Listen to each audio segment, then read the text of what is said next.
Morning दोस्तों। आज है 22 अप्रैल। जैसा कि हम रोज करंट अफेयर्स हमारे चैनल पर पढ़ते हैं और ये छत्तीसगढ़ छात्रावास अधीक्षक और बाकी एग्जाम के लिए बहुत इंपॉर्टेंट है। तो आज जो पहला इंपॉर्टेंट है वो है कि एग्जाम में पूछेगा कि हाल ही में महावीर जयंती कब मनाया गया था, तो या फिर कब मनाया जाता। तो 21 अप्रैल महावीर जयंती मनाया गया। ये 24वें तीर्थंकर थे। हैं। और इनका जो जन्म नाम था वर्धमान, पिता का नाम सिद्धार्थ तथा माता का नाम त्रिशला। और आप इनका जो जन्म है चैत्र शुक्ल की त्रयोदशी के दिन कुंडलपुर में हुआ था। ठीक है। कुछ इंपॉर्टेंट बाकी ये 24वें तीर्थंकर थे, यही चीज आपको याद रखना है। और जो इनका जन्म नाम वर्धमान, पिता का नाम सिद्धार्थ और त्रिशला माता का नाम, यही इंपॉर्टेंट है फिलहाल। और ये याद रखना है कि ये कब मनाया जाता है। तो ये 13th डे कब, चैत्र महीना मतलब हिंदू कैलेंडर के according 13th day of Chaitra month. ठीक है। तो ये तब मनाया जाता है। और कुंडल नाम ग्राम बिहार में इनका जन्म हुआ था। ठीक है। और नेक्स्ट इंपॉर्टेंट न्यूज है केंटो मोमोटा। तो ये जो है फेमस बैडमिंटन प्लेयर है। और ये हमारे लिए इसलिए इंपॉर्टेंट है कि इनको इंडिया से अब तक 42 गेम्स में सिर्फ 7 बार इंडियन के टॉप बैडमिंटन ने इनको हराया है ना। टॉप बैडमिंटन प्लेयर्स ने सिर्फ 7 बार इनको केंटो मोमाटो को हराया है। और ये रिटायरमेंट लेने वाले हैं अभी। इन्होंने अपना रिटायरमेंट घोषित कर दिया है। ठीक है। केंटो मोमाटो ने अपना रिटायरमेंट घोषित कर दिया है। कुल 42 गेमों में सिर्फ 7 बार किसी भारतीय से हारे हैं। और 22 अप्रैल को अर्थ डे मनाया जाता है। इस बार का अर्थ डे का थीम है planet versus plastics. Planet versus plastics. तो ये है थीम 2024 का। अर्थ डे पहली बार 1970 में मनाया गया था। ठीक है। देखिए, अप्रैल 22 1970 को पहली बार मनाया गया था। और जो ऑर्गेनाइज किया था और इनको जो लीड किया था अर्थ डे का जो एनवायरमेंटल एक्टिविटी से रिलेटेड, तो गेलर्ड नेल्सन जी थे। ठीक है। To raise awareness about environmental issues. तो जैसा कि आप जानते हैं एनवायरमेंट बहुत इंपॉर्टेंट है हमारे लिए। तो इसको जितना अच्छा बचा के रखेंगे उतना भी गर्मी कितना टेम्परेचर राइज देखने को मिल रहा है सिर्फ और सिर्फ इन्हीं कारणों की वजह से। तो जितना आप अच्छा ध्यान देंगे आसपास पेड़ पौधे सब चीज़ों को, और कम से कम प्लास्टिक यूज करें। और इम्पोर्टेंट न्यूज़ देखने को मिलता है कि जो जायमन डायमंड लीग 2023 का जो चाइना में हुआ, में गोल्ड ट्रिपल जब में गोल्ड हासिल किया है पेड्रो पिचाडो ने, है ना। और भारत के जो अब्दुल्ला अबू बकर है, इन्होंने 8 पोजीशन अपने नाम किया है। और पूछेगा एग्जाम में अब्दुल्ला अबू बकर किस गेम से संबंधित है, ट्रिपल जंप है ना, या फिर कहाँ पे हुआ। तो जायमन डायमंड लीग में किसने पार्टिसिपेट किया था, तो एक ऐसा क्वेश्चन राइज कर सकता है ना। और ये इनका जो पर्सनल रिकॉर्ड है, अभी तो 8th पोजीशन आया है इनका। बट जो लास्ट ईयर बैंगलोर में हुआ था तो इनका हाईएस्ट पर्सनल रिकॉर्ड है 17.19 मीटर। और अभी जो जायमन डायमंड लीग हुआ चाइना में, उन्होंने 16.33।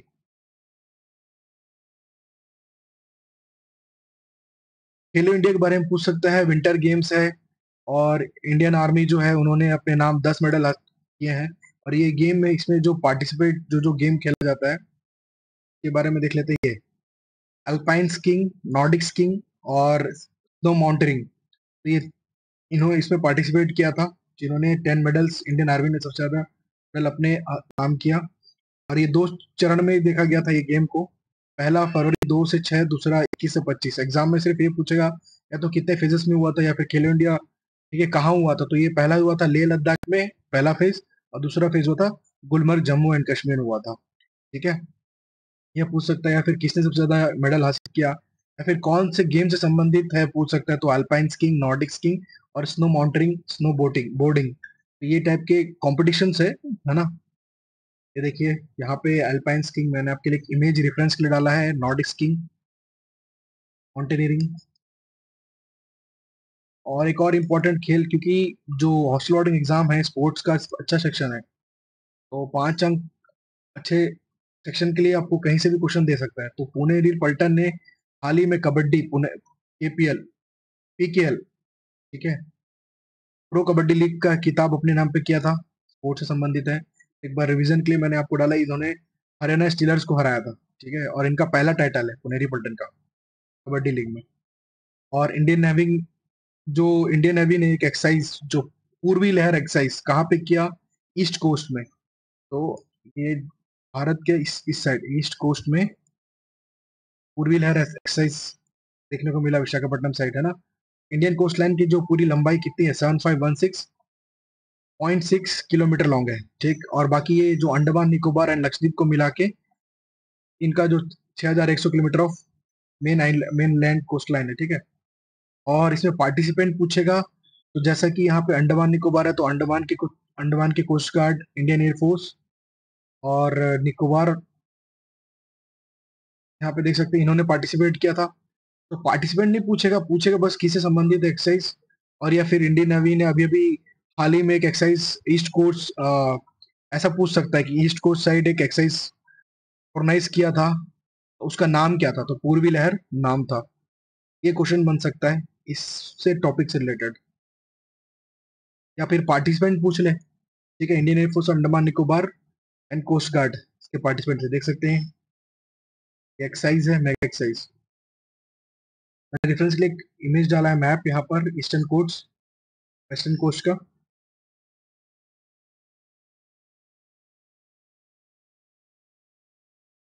और एक एक्सरसाइज जो कोनकन, अभी एक एक्सरसाइज बारे में जैसे हमने पढ़ा पूर्वी लहर एक्सरसाइज के, एक बार कुछ कुछ देख लेते हैं हाल ही में क्या क्या हुआ था। कोनकन एक्सरसाइज किसके किसके बीच में होता है, ये यूके और इंडिया के बीच में, यूके नेवी और इंडियन नेवी के बीच में देख सकते हैं यहाँ पर कोनकन एक्सरसाइज, ठीक है। और एक बायलैटरल सीरीज देखने को मिला था, बायलैटरल एक्सरसाइज इंडो और इंडोनेशिया के बीच में, जिसको समुद्र शक्ति के नाम से जाना जाता है। तो ये नेवी की कुछ प्रमुख एक्सरसाइज है, यूके के साथ ये करती है कोनकन एक्सरसाइज, और इंडोनेशिया के साथ समुद्र शक्ति, ठीक है। और इंडियन नेवी और मार्कोस जो है और उनका यूएस सील्स के साथ एक एक्सरसाइज देखने को मिला था, बायलैटरल एक्सरसाइज, ठीक है, एक्सरसाइज मलाबार, एक्सरसाइज मलाबार। और एक और इम्पोर्टेंट न्यूज ये फिलहाल रिसेंटली है, तो जो नलिन प्रभत जी है, ठीक है, रिटायर ये सॉरी ये सीनियर आईपीएस ऑफिसर है, तो इनको एनएसजी का डायरेक्टर ऑफ जनरल बनाया गया, ठीक है। एनएसजी का, एनएसजी नेशनल सिक्योरिटी गार्ड के डायरेक्टर ऑफ जनरल घोषित किया गया, ठीक है। और ये 1992 के बैच आईपीएस ऑफिसर थे। देखो एनएसजी कमांडो, एक रेफरेंस के लिए बस इमेज डाला है, ताकि कभी आप एग्जाम में भूल गए तो नलिन प्रभात जी का नाम आपके दिखे और ये फोटो आए तो आपको शायद रिकॉल हो जाए। तो क्या ब्लैक कैट्स भी कहते हैं इनको, काउंटर टेरर फोर्स है ये। इनमें अलग अलग कैटेगरी होती है, Z plus, Z Y, X Y, है ना। तो X Y, Y plus, Z, Z plus category है। और इनका जो मोटो है सर्वत्र सर्वोत्तम सुरक्षा, ठीक है, सर्वत्र सर्वोत्तम सुरक्षा इनका मोटो है। तो मे बी आपको मोटो क्या है एनर्जी का ये पूछ ले, ठीक है।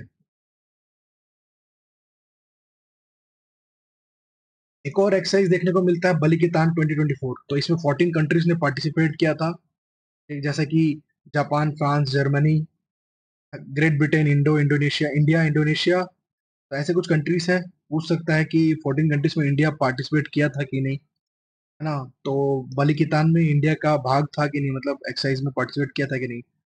ये कहाँ हुआ था, साउथ चाइना सी के, ठीक है।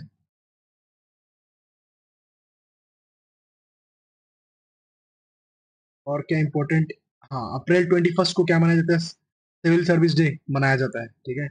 पहली बार इसको जो सिविल सर्विस को 21 अप्रैल मनाया जाता है, और सरदार वल्लभ भाई पटेल ने इनको क्या किया था, एड्रेस किया था ये वाला, जो पहली बार 1947 में, ठीक है, इनके अधिनेतृत्व में हुआ था ये। और क्योंकि ये पहले होम मिनिस्टर थे इंडिपेंडेंट इंडिया के, सरदार वल्लभ पटेल। और भारत में जो father of civil service in India को इसके नाम से जाना था, चार्ल्स कॉर्नवेलिस, ठीक है। इन्हीं के ही द्वारा जो सिविल सर्विस को इतना अच्छा देखने को मिला, ठीक है, इन्हें father of civil service in India के नाम से जाना जाता है। और भारत के थ्रू कौन थे, सरदार वल्लभ भाई पटेल।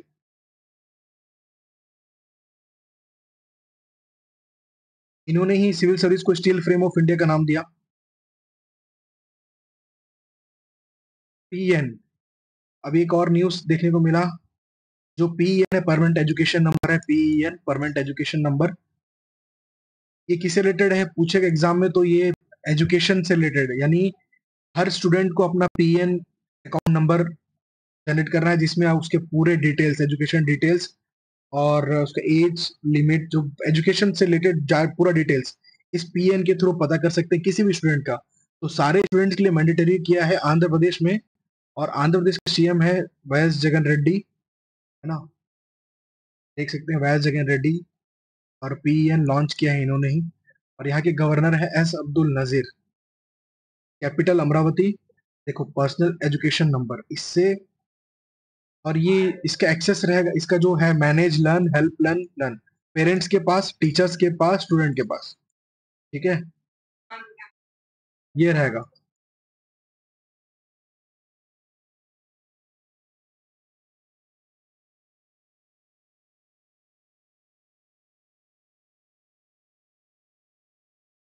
सारा चीज इसमें देख सकते हैं, एडमिशन से रिलेटेड, स्कॉलरशिप से related, examination result, academic records, financial assistant, ठीक है, इंटर्नशिप, रिसर्च, सो डाटा इनका जो भी स्टूडेंट से रिलेटेड है, तो पूछ सकता है पीएन रिलेटेड किससे रिलेटेड है, स्टूडेंट से रिलेटेड है, किस राज्य में, आंध्र प्रदेश में। तो इसके ऊपर ऐसे ही क्वेश्चन देखने को मिलेगा, है ना, इतना डेप्थ में और ये पूछेगा नहीं।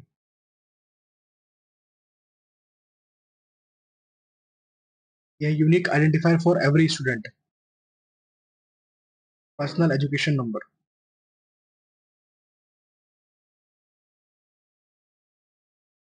जो नरपत सिंह है अपॉइंटेड किए गए हैं ढाका के हाई कमीशन, रेलवे एडवाइजर, है ना। ढाका की जो बांग्लादेश की कैपिटल क्या है, ढाका। और यहाँ के प्राइम मिनिस्टर कौन है अभी, शेख हसीना है। ये 20 अप्रैल का कल अपन रिवीजन करेंगे, ऑलरेडी डेट है। Thank you.